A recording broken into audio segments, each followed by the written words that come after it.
Good evening, Mr. Clay. Well, how are you, sir? I am doing pretty good, Mr. Ham. Glad to see you again. Good to see you as well. Been a rough couple of weeks, though, you know? Indeed it has. And I can imagine it's been especially stressful for you, given your occupation. Yeah. Had to have some really tough conversations with a bunch of fifth graders. And, you know, that's something that you really don't want to walk into a classroom and do. Have the conversations that we've been having, so. Yeah, I can imagine it's not been easy. No, not in the slightest. Of course, we're talking about everything that's dominating the news right now. Right. Tragedy in Florida. It even hit closer to home for us, Benton, Kentucky, which, you know, is just down the road. This year has been a rough year thus far. Yeah. So, I mean, it's February 17th tonight we're recording, and we'll all the numbers thrown around aside, we will say there have been 3 mass shootings already this year in United States schools. Yeah. And that's just insane. It's crazy. It is absolutely crazy. So, for this episode, before we go any further, I think both of us would like to dedicate to those who have fallen. There's a lot of students that will not be going to school, parents that will not be waking their kids up. So this episode is for you guys, those of you who no longer have a voice. Hopefully we can say something. I don't know who could say anything for you, but this one's for you. Indeed. So, the conversations that I've had to have over the last few days. Went to school on Wednesday. Everything was normal. Valentine's Day. Right. I'm sure everybody was excited. Everyone was excited. There was flowers and balloons being delivered. Kids bringing treats. It was a fun day. Cards and candy everywhere. I mean, they were sugared up from the time they got there until the time they left. Which, you know, you would expect in an elementary school. So, yeah. And, you know, we went home that afternoon, and when I turned the television on, every channel was Florida, Parkland, Florida. Right. Now, I missed a lot of the details on this, so it didn't happen until after the school had let out, correct? No, it actually began just before school let out. But I mean, it was in the afternoon. It was in the afternoon. Yeah, the timeline shows that he entered this 19-year-old young man entered the school right around 2:20, 2:20. Okay. He was dropped off by an Uber, and he proceeded into, I think they called it the West Staircase, where he unloaded all of his implements of destruction. He made his way into the hallway and opened fire in 3 of the rooms on the first floor, made his way to the second floor, opened fire into another room, made his way up to the 3rd floor, opened fire in another room up there, and then made his way back to the 2nd floor, fired again, and back to the 1st floor, fired again. And then as everyone was fleeing the scene, I think the total time he was in the building was less than 10 minutes. Wow. He blended into the crowd, dropped all of the guns and things like that, and blended into the crowd. And as the kids were running away, he just seemed like another face in the crowd. They didn't pick him up until about 45 minutes later, walking down the street, and he was armed at that point. From what I gather, I think they found a handgun in his belt loop, or in his belt. So, in the exchange, 17 students, can't say that. 17 people, 3 adults, 14 kids, lost their lives. So, and there were if I remember correctly. I just caught a brief bit of it on the news. There were 17 fatalities and there were several more injuries as well, right? Absolutely. Okay. And there are still people that are struggling. I mean, there are still people in hospitals that are still fighting. Right. It says at least 15 others were injured. 5 are suffering from life-threatening injuries even at this point. So, it's tragic. So, the following morning, I get to go into my 5th grade class, and the first thing out of a student's mouth was, "Did you hear about the shooting?" And as a teacher, what do you say? Yeah. Well, I mean, you kind of have to be honest, right? Well, and it's true. I mean, you do. You have to be honest. I told the student, yeah, I did. And he kind of pressed the matter, and I said, well, let's just let everyone get here, and then as a class, we'll talk about this for a few minutes. It's tough. I mean, the kids that I deal with are right at that age where they're starting to understand what's going on in the world. Right. They're starting to see these things and hear these things. And my 10 and 11-year-old kids should not be afraid to be in that building. But there are some that are. Yeah. And I mean, it's a very real fear. You know, like I said, we've had 3 mass shootings already in this country, one of which was just a few hours away in the western part of Kentucky. Yeah, Benton, Kentucky, close to Paducah. Yeah, I mean, how do you not think about it if you're... I mean, as sad as it is that you would even have to worry about... Like, when I was in school, I would have never thought anything about it. No. I can remember whenever I was even in high school, and I mean, this is late 90s. I think you and I graduated right about the same time. Yeah. It was still commonplace for the good old boys to have the gun rack in the back on the window of their pickup truck out in the parking lot where their shotgun and their rifle was there. It was always there. Yeah. We never had that issue. Something has changed. Something fundamental has changed. I agree. Well, I remember... not too long after I graduated, I was working night shift at a factory down around home. And one day my dad caught me before I was heading out to work because I left for work about 3:30 in the afternoon. Right. And he's like, "Hey, I need you to go pick your brother up from school before you go into work, please." Right. And I was like, "All right, no problem." And I work nights. I slept all day, got up and went to work, came home. That was my life. I've never been one to, really follow social topics and all this stuff. And so I go to the school to pick up my brother, and I walk into the building, and the secretary at the front office looks like terrified of me. Really? And the vice principal comes out and gets very hostile and confrontational with me. You know, what the hell are you doing? Huh. And I was like, Mr. Young, I'm just here to pick up my brother. My dad asked me to stop in and pick him up. He needs to go somewhere besides home today. And he's like, "This isn't funny." And I said, "I'm sorry, sir. I don't, what's not funny?" He's like, why are you wearing that? And I was like, why am I wearing what, sir? I don't follow what is going on. He's like, "Do you think it's funny to come in here wearing a trench coat?" And I was like, "Oh, yeah. It's just my coat, Mr. Young. I don't know what you're talking about." Apparently, earlier that week was when Columbine had happened. Yeah. And I had no clue. Right. Because, I mean, that's really... Well, I mean, like you say, you go to work, you work through the night, you come home and you sleep, so you don't necessarily turn the television on because that was everywhere on the news. Right.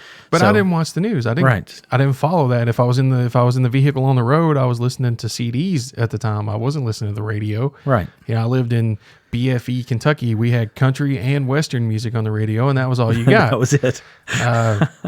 So I was completely unaware. But I mean, I'm just saying this is, and that was really kind of the first national headline grabbing incident. It was. And I had no clue. And when people started, once he realized that I legitimately was clueless, at the time, that was just the heavy coat that I had. Well, it was cold. I owned a couple of them myself. I mean, long, I don't want to say trench coats, but I want to say it was like an overcoat. I had like a London fog that came down to my knees. Still, mine was like a trench coat, all the way down. All the way down. Yeah. Like ankles. Yeah. And, but it was just, that was the heavy coat that I wore all the time. Right. I had no idea. I had no idea about Columbine. I didn't know what was going on. And even at that time, and even now, it's just so hard for me to imagine something like that happening. Yeah. Even though it's becoming so common of an occurrence. Yeah. It shouldn't be becoming a common occurrence. And like you're saying, at the time, when we were in school, there were guys all the time that had shotguns or right, hunting rifles. And when I say a hunting rifle, I don't mean an AR-15. No, I mean talking about like a single shot or a single shot bolt action. I've seen people, even like the little 10-22, something like that would hold a small clip for squirrel hunting or something. Yeah. Stuff like that. Yeah. And we never had any kind of issues like that. Nothing. It was not even something that crossed people's mind. You know? Like, if you had a problem with someone, you fought in the hallway. Yeah.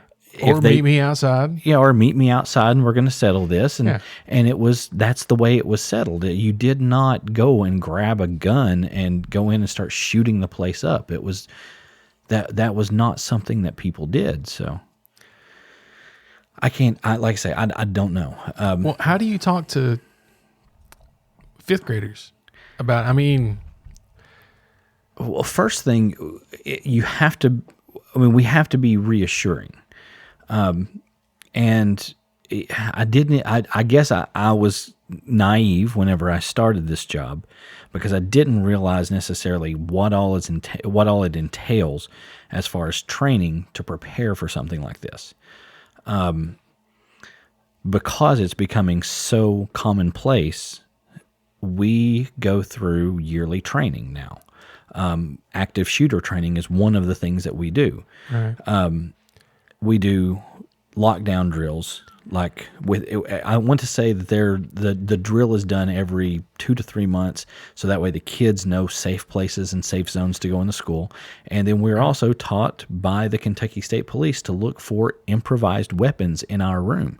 So if we need to defend ourselves, we look around the room and we're like, what in this room could be used as a weapon? Now, I've got a couple of questions, and I don't want to get into too specifics because I don't want to, I don't want to help anybody that's trying to do something, right? Correct. But some of the things I've heard, and I'm just kind of curious, some schools have a device of some sort that physically obstructs the door temporarily so that no one can enter the room. Right. So is that true? Like, is that a thing? Yes, that is a thing. Okay. It's basically I'm not going to get into specifics. Okay. But it disables the hinge. You cannot open a door. Okay. So that is one of the things, and it's very effective. Very effective. And then some of the other things I saw this, I did, I think it was the 15th. I think I had to get an oil change in my car. Mm-hmm. And while they were doing that, I was in the waiting room and they had a 24-hour news channel on. And at the time they were interviewing people, right? The sheriff and the school board, superintendent, FBI, and all that stuff down in Florida. And I seem to remember one of those people saying, like, it's sad that we have to train our faculty how to use your desk as a shield. It's sadder that you have to train your students to do that. Well, maybe that's what he said. That they teach them how to get behind their desk and like angle the desk so that it deflects. Yeah. Yeah. And I'm just like, man, that's not something you should do with that's not something children should have to do in a school. Right. I mean, that's like, give your kid PTSD or something. Right. And Like I say, I mean, even the training that we go through, that active shooter training, it's the Kentucky State Police do that for us. But I know what it sounds like in my building now when an AR-15 is fired. I know that sound. Jeez. So they brought in like blanks? They brought in blanks. So that way we would know. And they went to different areas in the building. So no matter where you were in the building, if you hear this, you know what's going on. It's scary. Now, you said specifically an AR-15. Did they brought in multiple things. other calibers and did. things? So, okay. Yeah. But it's weird that would be the one you mentioned. And it does seem... Well, that one has a very distinct sound. Well, yeah, there's... I mean, that and the AK-47, right? They're the two... Yeah. Well, okay, an AR-15 is not the... M16 is the technical, like, you know, if you're going to talk about the AK-4... But the 5.56 and the 7.62 are the two, like, those are the two rounds... Right. You think of, and when you think of like action movies, right? Yeah. You got the Americans and the Allied forces with the 5.56, and you got basically everyone else in the world using the 7.62. Right. So yeah, that's. But it's just strange though that, and it does seem here that is what seems to be the weapon of choice. I mean, you've got. Most of these people are using AR-15s. Right. And even the guy in Vegas. Yeah. I mean, I know that wasn't a school shooting. But no, but it was a mass shooting. I mean, we're talking the worst mass shooting on U.S. soil, right?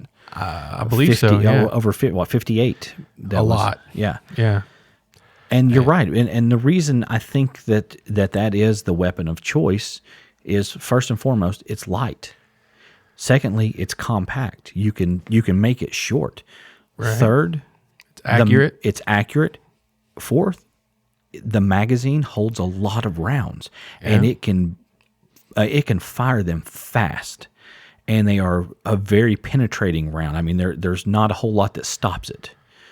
So it's one of those weapons that specifically is designed for mass destruction. I mean, that's what it is. It's a military style weapon. Yeah. And so, and I'm not trying to get into gun control. No. And all of that. I love to hunt. I don't go every year, but I do like to go when I can. Right. And I have a rifle. I have a shotgun. I have a few different handguns. I'm a full believer in a citizen's right to bear arms. Absolutely. But I just don't see the necessity for an AR-15. I don't either.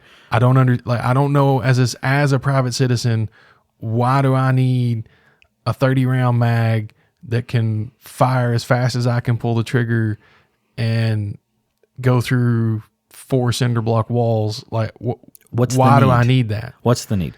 I'm going to tell you right now. For home defense, there's a couple of things. One thing, I don't want something that's going to shoot like it does, because the fact that is, if I'm firing at someone in my home because they broke in or they're trying to harm my family, the likelihood of me hitting them is probably almost zero. Right. I want the street howitzer. I want a 12 gauge. I want something that's going to scatter, something that all I got to do is point in the general direction and they're going to catch a couple of beads and they're going to go, ouch. So home defense, it doesn't make sense. Well, hunting, it doesn't make sense.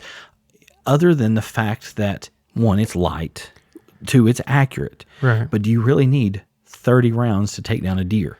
I really hope not. And if you do, you shouldn't. Maybe probably you hunting. Don't need to be hunting. The one day that I don't hunt. I'm not a hunter.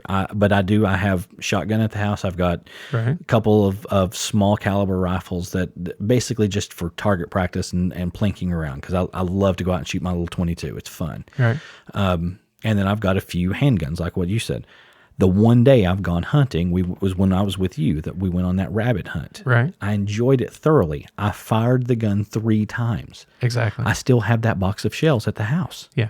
I've been deer hunting, I think, over the last 6 years.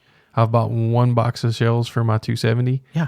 And you probably still have half of them. I still have some left. I tag out every year I go. Right. So it's not like I don't fire the weapon when I go hunting. Right. I get my limit, still have plenty of shells left. Yeah. So ultimately, I don't feel like restricting guns as far as like the gun control, where you have those people that say, "Oh God, they're going to take all of our guns away."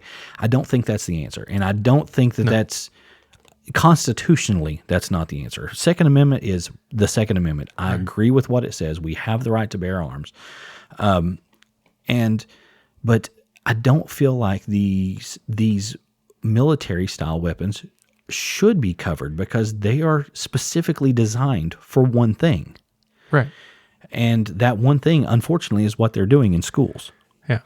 And like you're saying about like home defense, I wouldn't want a weapon like that for home defense, because even if I hit the person I'm aiming at, there's a high likelihood it's going to pass clean through them, the wall behind them, the wall behind that, And possibly go into through the my neighbor's neighbor's house. Yeah.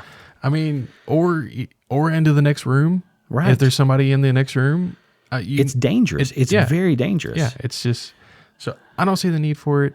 I'm not trying to get all gun control and this and that. No. No, because like I say, I don't feel like gun control is the issue. I think that possibly vetting people a little better could be a more stringent background check with a mandatory waiting period. Absolutely. For all weapons purchases. Yeah, I think that's reasonable. If you want the weapon, go through the proper channel, let them do a full background check, give them the time to do that full background check. Yeah. And not if like you not like the last time I went and purchased a handgun. Oh no, it was like a 15-minute. I was going to say I was in and out in under 45 minutes. Yeah. And that was looking at multiple models, picking one out. Yeah. We're talking the whole process was less than 45 minutes. Yeah. Well, I just meant the paperwork part for me. It was about 10 minutes. Oh yeah, I don't even know if it was that long. I filled out the little form. They called it in. They immediately wrote down a number on it, and they said, "All right, let's ring you up." I mean, it's that quick. Yeah. I think there should be a mandatory waiting period. I think you should have, if you're trying to purchase a firearm, you should have to go through a full background check. I agree. Maybe not as extent. Like when I got the job I have now, I had to go through a lengthy background check. It took 4 days. And I don't think that's unreasonable if you're talking about selling somebody a weapon. Dude, the job that I have, I had to have federal background check done. Yeah, exactly. Working for a school. Exactly. So, I mean, it's not like, and it's not like it's it's not a hard process. You just go and get your fingerprints taken. They take your information down. They send it off.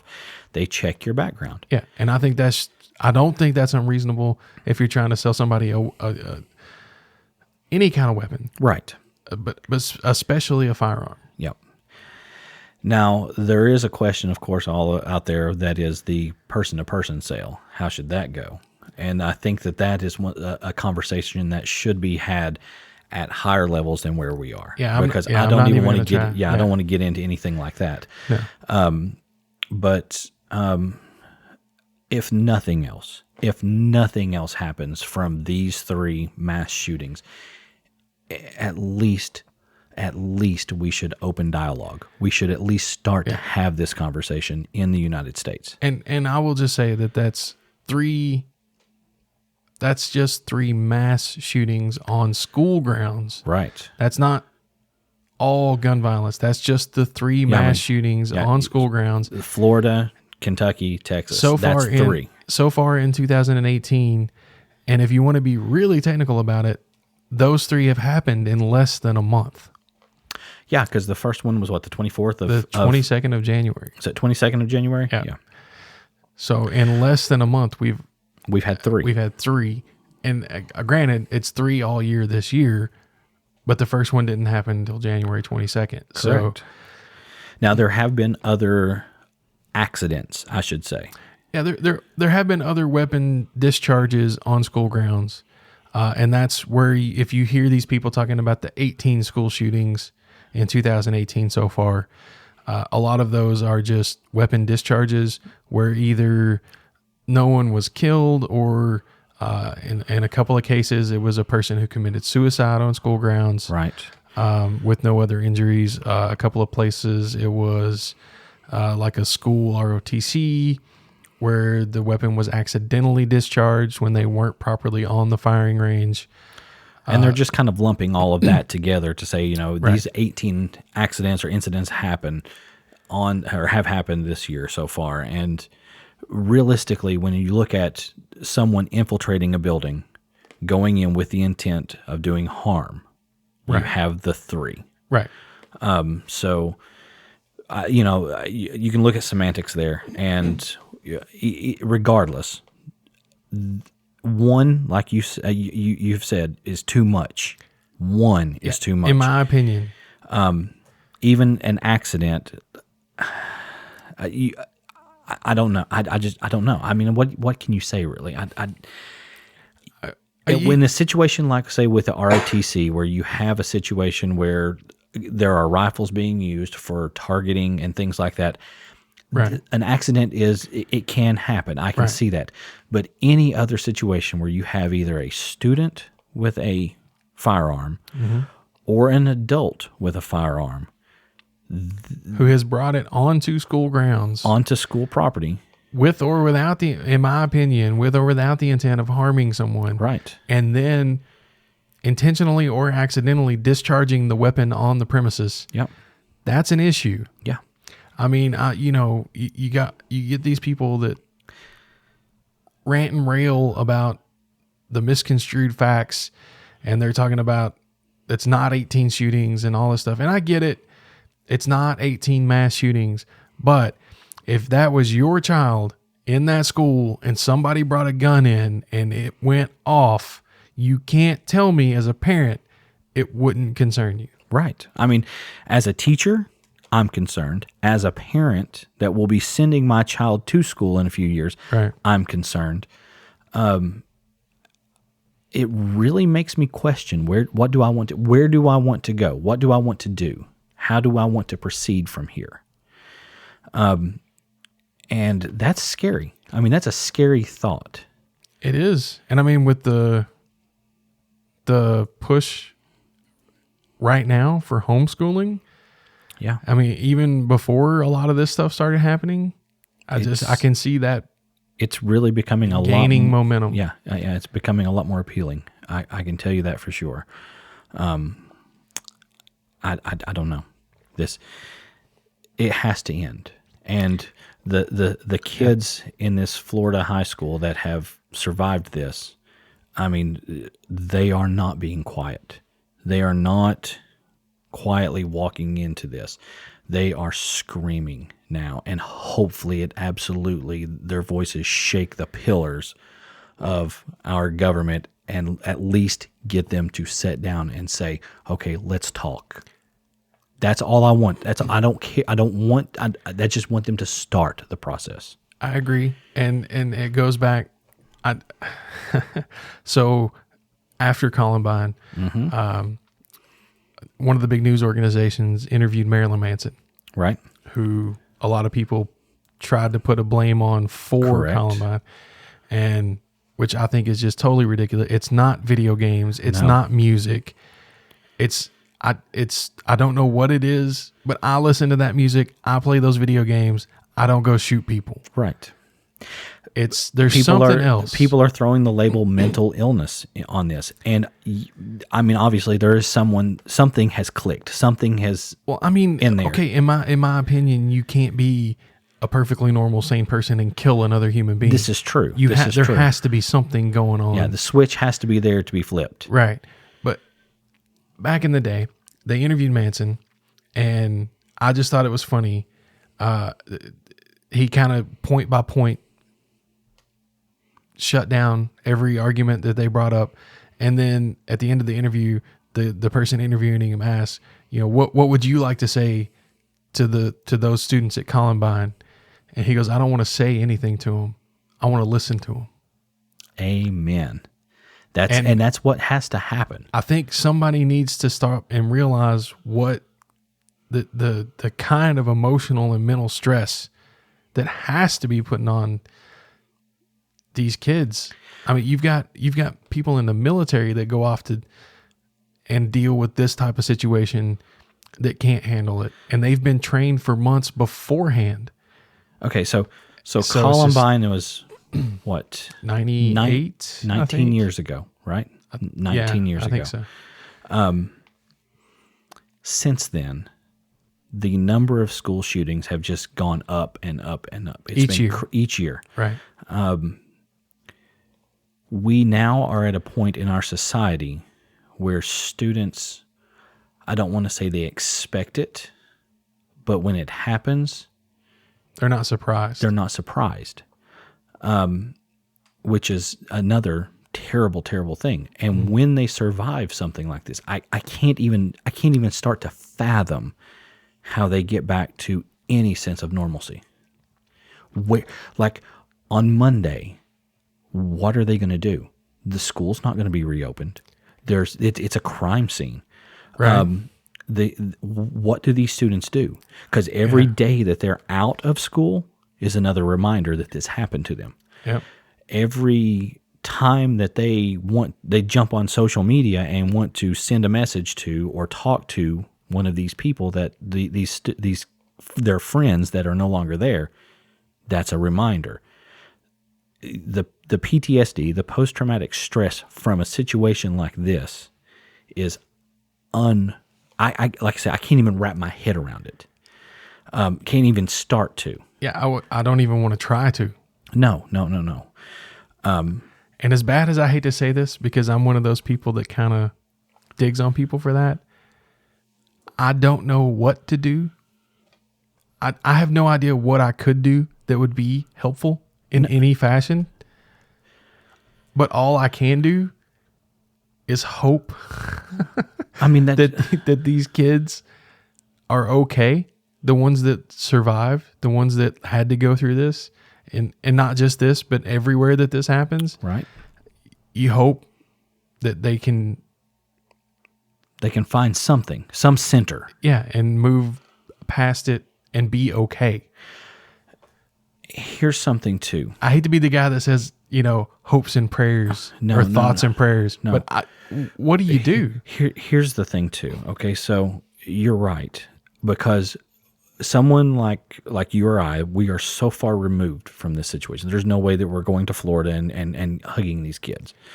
Even if you could go down there, what's hugging somebody? What can you do? There's nothing that's going to fix this. You can't There's fix no that. fix. Yeah, that is an incident that is permanent.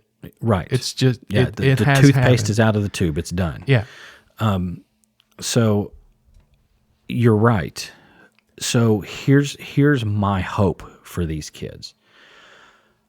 First and foremost, you're right. I hope that they can find some sort of center, some sort of, okay, this is my life. I'm going to try to get it back on track now. Right. Secondly, I hope it activates these kids. I hope it puts something in them that lets them see there is a problem, a fundamental problem that has to be fixed, and demand that it happens, whether it's through politics, through activism, through marches, whatever they have to do. They are the ones that have to lead this cause. I've already seen. Let's bar violence. No violence. Okay. No violence. I mean, when I say activism, I'm talking like. I know what you mean, but Yeah. I just, to be crystal clear for anybody that's listening that doesn't know us. Right. Yeah. We No are violence. the most passive people on the planet. Right. Like, yeah. Like, yeah. I don't even like to watch MMA. Okay. So, but no, I'm talking about, recognizing that there's an issue and making it known that there has to be a fix. Right.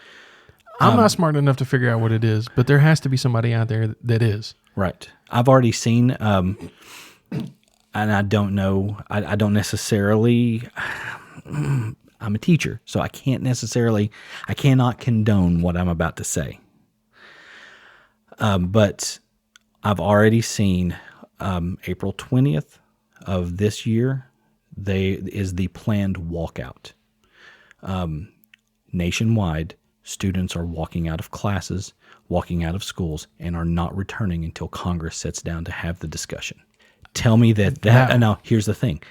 That will get attention. That will get attention. And here's why. When the students are not in the classroom, it's cost money. And when you start dealing with money in a school system, Because parents can't be at work. yeah, yeah, So- things like that's what I'm talking about. When I say activism, it doesn't have to be a violent act. It specifically needs to be the opposite of that. They need to be examples, shining examples of how do we fix this? How do we, this is how we make you listen. So, I like I say, I cannot condone it, but I'm going to. You might not be able to, but I can say it sounds like a great idea. I don't have any kids and I don't have any students. Yeah. To me, I just know that something, and I don't know what, but something has to be done. And I know that there are people out there that are smart enough to figure out what has to be done. You're right. And when you get a bunch of those people in a room, there will be a fix. And they can have those people in a room. Yeah. There are Congress and the government and these people in power have the ability to get these intelligent people and find them and get them down and sit with them and look at the fundamental problem. And then the important thing is listen to what they say afterwards. Yes. And act on it. Yeah. Because ignore the money that the gun companies and the telecom companies and all these other United Corporations of America have put in place. Yep. Yeah. And listen to what your citizens need. Right. Don't be afraid to act on it either. Right. Because when you start, when you do the right thing, that gets you a hell of a lot more credit than something that you've done that's just because someone funded it. Yeah. You know? Yeah. I think that was a good discussion on the school shootings. Yeah. And while we're talking about the government and doing things and being active and all that, and you're a history teacher. I am. And we've had a pretty significant historical event occur recently. Yes, we have. And here's what I want to know. Why is it that a private citizen with his own company is pretty much the only one advancing this country's space exploration program? Listen, dude, I just want to say that this whole thing with SpaceX, right, is one of the most awesome things I've ever witnessed in my life. I'm just going to say it. I have seen all kinds of cool. I was even like in Florida for a shuttle launch, like was in Daytona and got to see like it go. I was good distance away, but you could see the big glare, you can see them for a while. You can see them forever. And I was like, that is awesome. That is so cool. But dude, watching the video. And if you haven't seen it, you can go on YouTube on SpaceX's channel. They have the video there. You can actually watch the launch and everything. It is so cool. It is amazing. Cool. It is awesome. I know I've mentioned him several times on the podcast in the past, but Elon Musk is he's awesome. A mad genius. He really is. He really is. So Elon Musk's company, SpaceX, creates this rocket. Well, and one of his companies. Okay. So one of his companies creates this new. I guess it's a new rocket. The Falcon Heavy is what they've called it. The Falcon Heavy, and it is and it's the largest. It's the largest booster rocket that we have that's out there. And the coolest thing is parts of it are reusable. The boosters themselves can be used over and over and over. I think they say up to 10 times they can send these things up before they have to be completely refurbished, and then they can be used yet again, which is so cool. So he decides, hey, I'm going to really impress everybody by shooting this thing into space. But dude, he really does it with style. What was on the tip of this thing? Well, okay, so to fully test it, they actually have to have a payload. Correct. Of some kind. It has to have weight on it. Yep. And he decided that he would take his first ever cherry red Tesla Roadster, stick that bad boy in there as the payload. Put a mannequin in it called Spaceman. Starman. Starman. And did you hear what was on the radio? Yep. I love it. Go for it. On loop. David Bowie's Space Oddity. Ground control to Major Tom. I love it. Running until it reaches Mars. Also displayed, so every Tesla, if you don't know, has a giant LCD or LED screen. I'm not sure of the technology, but a giant screen. It's almost like a tablet size screen on the dash. Yeah, it's like a 15-inch like screen. It's massive. Yeah. But they can display whatever they want to on that screen. Now, this is a private citizen who has funded this with his own money and investment money and some help from NASA. Right. He uses their facilities for the launch. Yeah, I mean, they're using Kennedy Space Center for this. I don't think it could have worked any other way without having those facilities. I don't think he could have built his own launch pads. Was it, the launch pad itself, was it the same one that Discovery went up on? I want to say it was. It's been used by the space program and by NASA's. It seems like but that I'm not sure which rockets. We do a little news show in our class, and this was one of their little segments, and I think they were saying that it was the same launch pad that Discovery was sent up on. I thought that was kind of cool. Yeah. So, but anyway, on the screen, he could have had anything on there. He could have promoted SpaceX itself. Right. He could have promoted Tesla. He could have promoted his boring company. He could have like, what does he put on the screen? It simply has 2 words. And that is? Don't panic. I love it. Dude, this guy has got style is what he's got. Not only does he have money and intelligence and a drive to want to do this stuff, but man, he can sit back and smile because he's like, you know what? That was freaking cool. Yeah. It's awesome. So fires this thing, goes into space. We get the Tesla, like the screenshots that you see now is Starman. It was sitting there. It live streamed from Earth orbit. Yep. For several hours. Yep.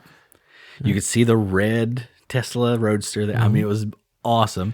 And now it's en route to Mars, correct? Is it at this point, or is it still slingshotting? No, yeah, it's on its way to Mars. Okay. And here's something that I had put this on the Facebook page because I wasn't really sure and I didn't know how long all this took. But I know, like, they launched February 6th, I think, is when they launched. Right. And this thing's going to move roughly 33 million miles to get to Mars. And so I think by the next day, Elon makes this tweet. And the tweet kind of confused me. It said, exceeded Mars orbit and kept going to the asteroid belt. And I was like, and I'm thinking to myself now, I'm not sure, but I'm almost positive it takes longer than a day to get it to Mars. To travel Mars. 50 or 33 million miles. Yeah. And I was thinking it was something like a year. Yeah. For the travel to Mars. So I had to do a little digging just because that's kind of the way my weird brain works. Once I get that little burr, I got to work it out. Yeah. So it does indeed. It takes approximately 300 days. Okay. To go from Earth to Mars. It's the verb tensing in his tweet that confused me. What he was intending to say was that when they broke Earth orbit, they kind of used as like a slingshot. They slingshot, yes. Yeah. And when they broke orbit, they had some boosters to finalize the trajectory, and their goal was to put the Tesla into Mars orbit. Oh. That was their original goal. So he says exceeded Mars orbit and kept going to asteroid belt. What had happened was they miscalculated a little bit, and if you can imagine, a very minor miscalculation over here has a very monstrous impact 33 million miles later when you're going in a straight line. Yeah, no doubt. What he was intending to say was when they fired the rockets, they had miscalculated slightly, and their trajectory was going to push them beyond Mars orbit and out into the asteroid belt. Right. Not that they had already exceeded Mars orbit.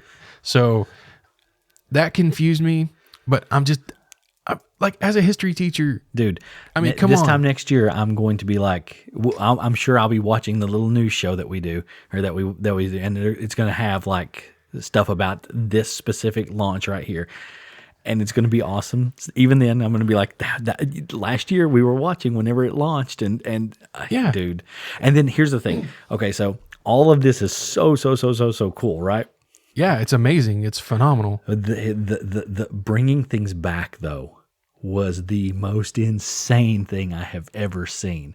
Watching those two boosters come back to Earth and sit down. Like the shot that they had where it had both of them. You had one in the foreground, one in the background, and they are like twin rockets just coming down to Earth with the booster, the tripod legs pop down, and they just sit gently down on the ground. And they're just sitting there. I was like, oh my God, that's awesome. And they were, I didn't get to see it yet. I was going to watch it, but I didn't get around to it. They landed just a very short distance from the launch pad. Yeah, right? yeah. I mean, it was at the Cape Canaveral. It was at the Space Center there, and they landed them like, I want to say they were something like 500 or 600 feet apart. Yeah. So I mean, they were like close together, set back down close to the launch pad. It was like clockwork. That was unreal. Even the news broadcasters and people that were watching that live, like they were like hooping and hollering. They were just like, yeah, it was awesome. I can't imagine, dude. I mean, that just sounds. Oh, it is so awesome. Sadly, though, the Falcon. I mean, I'm not holding anything against them. Nobody's perfect. The Falcon Heavy, the largest rocket ever put up, right, to date. The two smaller boosters came back and landed. Yep. The main booster, however, was lost. It was lost. It was supposed to come back to a floating launch platform. pad, platform, and it missed its mark and splashed down and was damaged. Yeah, but that's still, dude, two perfect landings and one just a little bit off into the water. I'm gonna say I said it before. 2 out of 3 ain't bad whenever you've got something like that. And the two that came to Earth and did what they were supposed to, it did so with such precision and such grace that it was unreal. It was just like, there are no words. I did hear an audio clip, and the roar of the crowd when those two boosters touched down was louder than the boosters themselves. Well, you would have thought you were watching like the Super Bowl or something. Dude, it was unreal. Just the people just like, rah! Dude, it was awesome. So awesome. And Elon is, like I said, he's a crazy mad genius. Like, he is solely pushing electric cars in this country. Mm-hmm.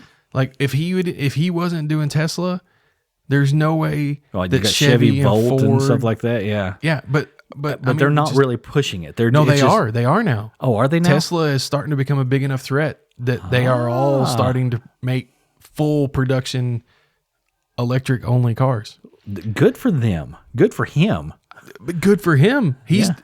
Elon is doing this. He's forcing our country into better electrical systems, better battery technology, cleaner energy for the better cars, smart self-driving. Yeah. He's one of the big guys that's like, his company is really one of the companies that's really pushing like the self-driving features of vehicles. He's not one of the big developers of the technology. Right. That's mainly still Google and Uber. Yeah. But he's one of the ones that's really getting it out to the mass public. That's awesome. Awesome. The Boring Company has started the Hyperloop. Okay, I don't know what that is. They're building a high-speed rail system underground. Oh, nice. But everybody thought he was crazy and it would never work, and he's doing it. Just like SpaceX, just like Tesla. Now, his promotion for the Boring Company is one of the most genius marketing things I have ever seen. Really? So don't ask me why. I have no idea why, but the Boring Company, me, anybody out there that wants to can go to their website and purchase a flamethrower from the Boring Company. What? Now it's a flamethrower in quotes. It is an actual device that shoots fire, but not like military grade flamethrower. Okay. There are the gun people, the ATF? Yes, those people say that you can't have anything that shoots a flame more than 10 feet. Okay. So it only goes like 2 or 3 feet, but you can still say I have a flamethrower. It's a flamethrower from the Boring Company. Now, his promotion for this, he put up a picture with him holding one and was like, ha ha ha, wouldn't it be great to own one of these? And then he was like, you can. You can. Here's the link. Then this is just the genius.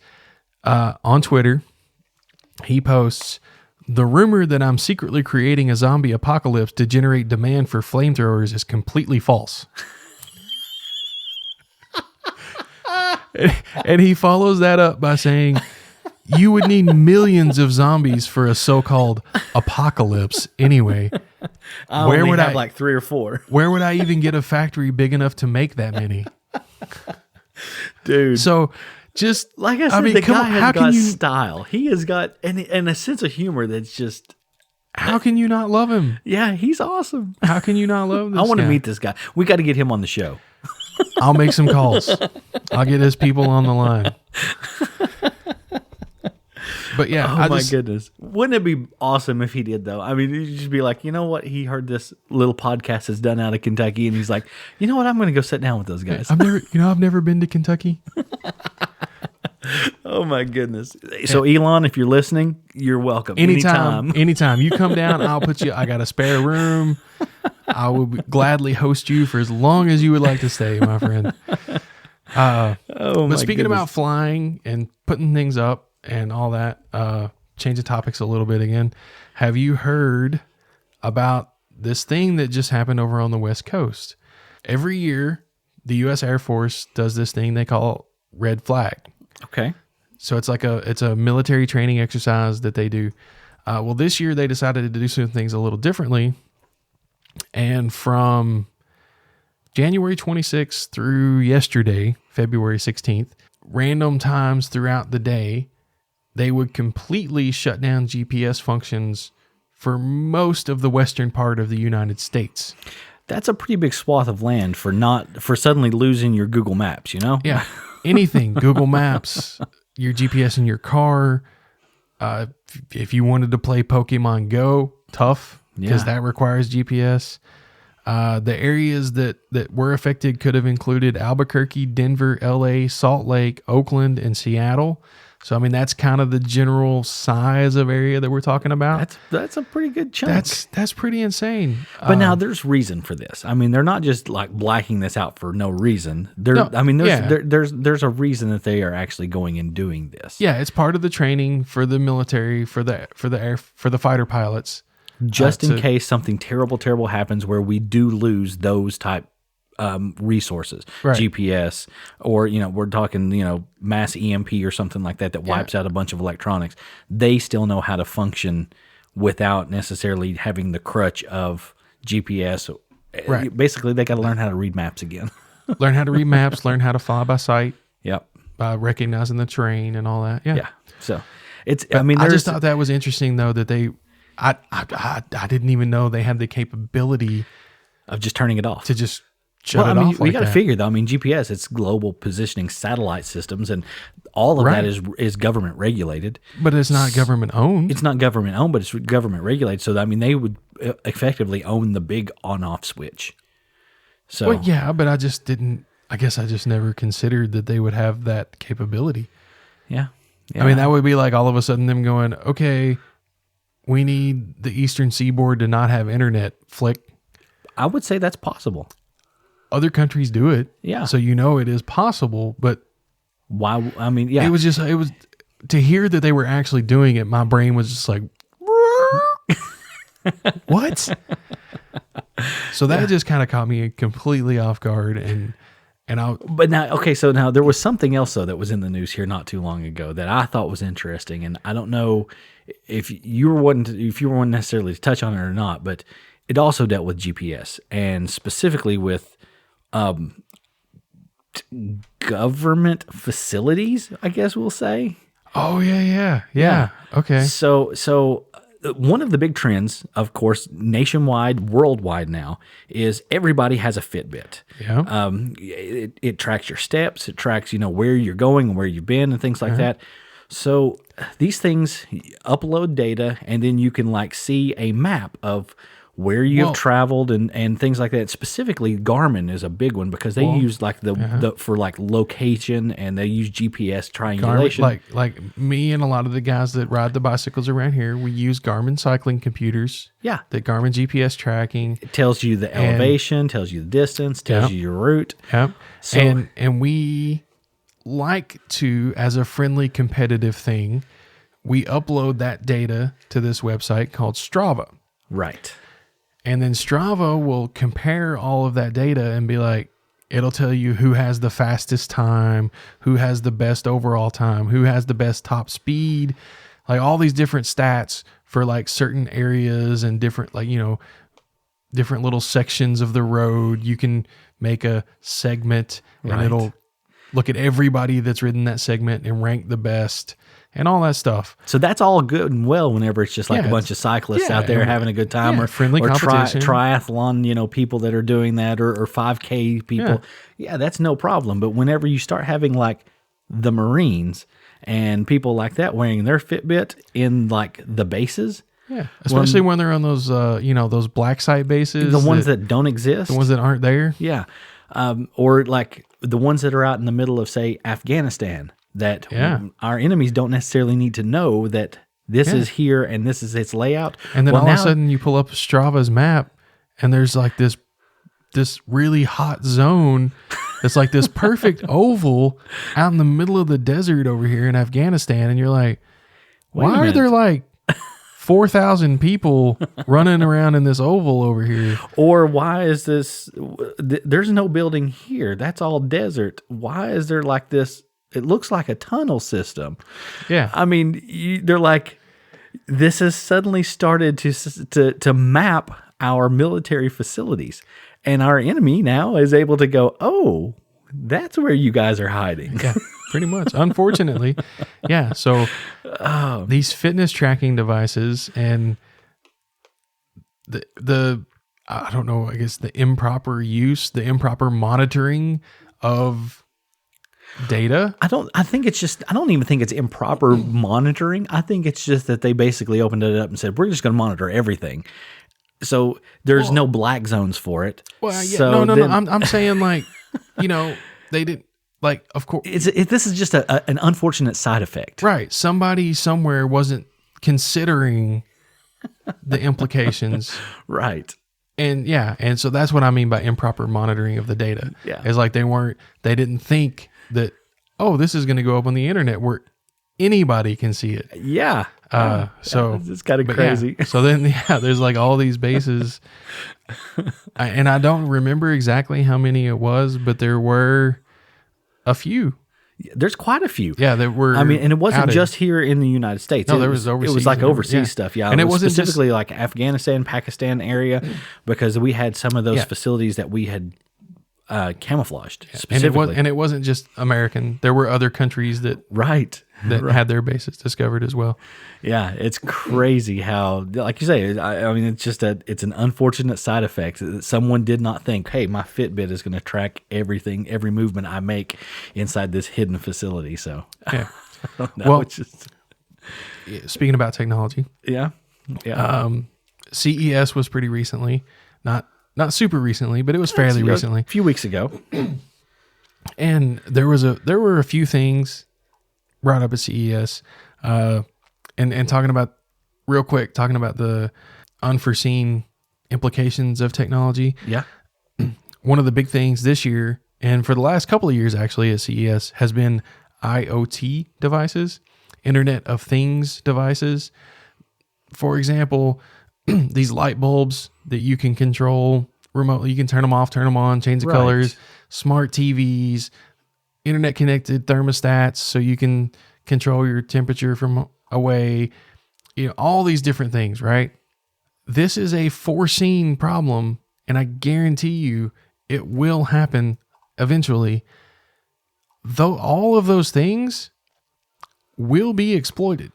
Oh yeah, I mean the security that's in they have no security. There's no security in like in a smart TV or something. So like for example, the Philips Hue bulb specifically was one of the big ones that was compromised. Because it has one password for all of it.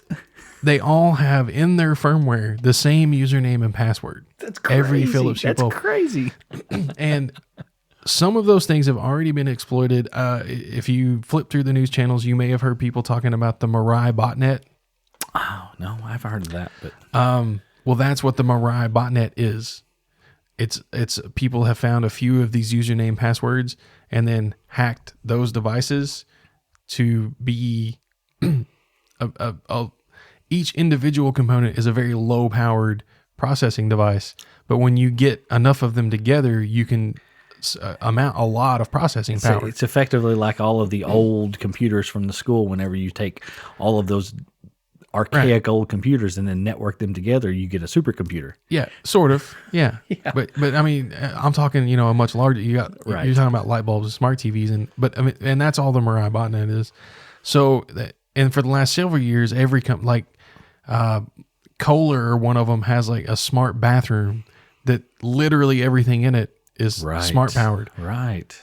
The toilet, the sink, the bathroom, the faucet, the tub, the shower, the lighting. So, eventually this is going to be a problem. Mark my words on that. But so that was one of the big things. One of the things that Okay, let me just ask a question then. Okay, so these things can be exploited. Right. To what end? Well, like I'm saying, like the Mirai botnet, for example. So what they did was they would use all of these devices to operate a DDoS attack. Okay. On another server, dedicated denial of service attack. Basically, each one of these little devices would send bits of information to a server and flood it with requests, so that the legitimate requests, like say you trying to reach that server to watch something on Netflix, maybe would just get lost. Yes, because the server, there's so many requests hitting the server at the same time that eventually it just shuts it down. Right. It can't process it all. So that's one example of what they could do. And that's a small example of what they could do. And that's what that's what they used that botnet for. They sold it to anybody that wanted to pay them, and they would shut down whatever server you wanted. Oh, my. So once these guys get more advanced and more savvy with what they can do, and the devices are getting more and more powerful. Right. Eventually, just mark my words, it's going to be a problem. Yeah. But one of the things this year at CES that really grabbed my attention, and I was just like, dude, what now? And I was looking at it, and I might actually buy one. Dude, it's cool. I mean, it's interesting. It's a little different. It's from a company called Somnox. Yep. And it is a robotic snuggle pillow. Yes. Now, when you say a robotic snuggle pillow, it's not tiny. It's not like one of those little travel pillow things. This thing is actually about the size of a person's torso. It's a pretty good size pillow. And the coolest thing about it, though, is it does different things. It has different features or like different functions. But the one that it really that's really promoted is it breathes. Like, and I put that in quotation. It breathes. Yeah. So it expands and contracts just like a human person breathing. Yep. So you snuggle up to this thing, click that thing on, and then it starts breathing. There are the psychological trigger that it hits in your mind is it's soothing because it's like having someone beside you that is breathing. Yep. It promotes sleep. You're supposed to sleep better. It's supposed to help to regulate your breathing because you match that rhythm. Mm-hmm. It warms, so it can be heated. It can be heated. It doesn't have to be, but it can be. It can be. And then the one thing though that I did not know it did. There's a few little things that it can do. Breathing. It can actually play soft music. And they call it affection. The pillow can give you affection. And basically, from my understanding, what that is kind of like if you put your hand right on a cat when it's purring, that's kind of a similar type thing it can do. Basically, the little vibration that you feel on a cat's like right under their, like in their chest Yeah, area. like in their chest. Whenever they are purring. So this thing kind of gives that little vibration. Yeah. I don't know do you know what the price point is on these? I have not yet seen a price. It's a really interesting looking little thing. It's kind of like I want to say a bean shaped pillow, kind of a thing. Yeah. It's And it's about I would say it's about the size of what, like a medium dog. probably, yeah, something like that. Yeah.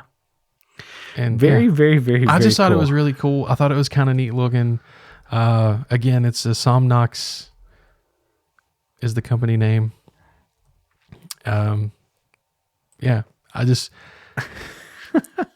it sounds kind of silly, but I've listened to a few people give reviews of it, and they say it actually did help them sleep better. Okay, I'm not sure what this symbol is. It looks kind of like a C with a couple little lines through it. It's a currency symbol. Oh, euro. Is that the euro? Okay, Yeah. so it's showing here 589 euro. Ooh, that's about So now $650. Yeah, you're looking at actually looked up the transfer rate on a euro yesterday. $1.24 to our dollar. So, yeah. They're going to be expensive. Yeah, at first, but they might come down in price. Yeah. Yeah, I actually have a couple of euro in my desk drawer and got them out okay. yesterday, and because one of the kids brought in some Philippine money, and they were like, "Have you ever seen any of this?" And I was like, "No, I haven't seen that before." I was like, "Have you ever seen this?" And we kind of just traded out money, to just kind of look at. And they were like, "Well, what's it worth?" So, of course, I had to pull the phone out and Google it, and Right. yeah. So there was that. And then when I was looking at the pillow, through the way the internet works, Yeah. I came across this other article where, let's just say if you receive a package from Amazon and you are not expecting one, you may want to open it in private. Because it seems that here lately, there is a person or persons unknown who is ordering intimate toys That's a good way of putting it. and sending them to random people. And people are just getting these and opening them up and being like, I didn't order this. And they call Amazon, and Amazon's like, yes, we see that you did not order it. But it was paid for. Your address was given. That's where we shipped it. So if you receive something in the mail and it's vibrating, It might be a pillow. it could be a pillow. If it comes from anybody named McVeigh, you might want to just send it back, return to sender. Yeah. But otherwise, it might just be something that will make you smile later. Unless, Given it's your not- inclinations. Yeah. Yeah. So if you didn't my order one of goodness. these pillows and you get a buzzing box in the mail and it's from Amazon, just a heads up, someone might be playing a very minor prank on you. Oh my goodness, dude! Some of the things that we run across on the net, I'm just telling you, it is Right. it's some funny stuff. Yeah. There's a couple more that I just saw on here that we're gonna have to talk about at later dates, but I'll send you some links. Okay. So, hopefully, the conversation tonight, it started off a little somber, but again, I feel like it was important, and where we are in our nation, where we are, in society, as a society, has to be evaluated, has to be looked at. Yeah. But there are good things. SpaceX, my God. Oh my Right. God. And I'm going to go a step further and say everything Elon Musk does. Yeah. Yeah. The dude is I'm a big amazing. fan. I'm a huge fan. I am as well. So I guess the only thing left to do is snuggle up to our pillows and call this one, right? I think it's time to call it an evening, yeah. Well, I hate that, but until next time, I guess. If you want to reach us, of course, we're on Facebook.com/2mindspodcast. Yeah. Or you can tweet at us. Tell us all about Elon's new marketing campaigns at 2mindspodcast on the Twitter. Yep. Send us an email, 2mindspodcast@gmail.com. And if you want to find this or any of our previous episodes, you can find those on 2minds.podbean.com. Awesome, awesome, awesome. We'd love to hear from you. Hopefully Indeed. we will. So hopefully here in the next few weeks, we're going to have some guests, right? I really hope so. I've heard some of our buddies from other podcasts. Well, that'll be It's like in a few weeks, right?